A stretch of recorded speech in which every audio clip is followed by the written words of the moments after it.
काली जो पत्र देखी से पतुआ केमिति बनाऊँ देखूँ। तार सामग्री हूँ जीरा पियाज शुखला लंका रसुण आउ से पत्र को टिके ग्राइंडिंग करदे। देखुवे केते सुंदर पेस्ट हो जाइए। तापर कढ़ाई गरम करी तेल पकईदे। तेल पकई सारा दुईटा शुखला लंका पकईदे।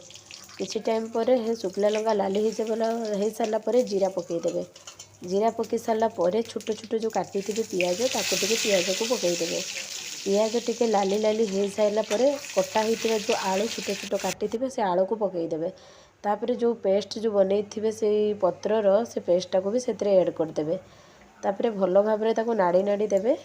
देखुवे केते सुंदर भाव में तार कलर आसीगलानी केते सुंदर देखा भी जाऊँगी। तापर नाड़ी नाड़ी किसी टाइम देलापर तार ढक्कन बंद करदे कारण आलूटा टिके कंचा रही थाए ना। ढक्कन बंद कर सारा से बॉयल हो जाए थाए।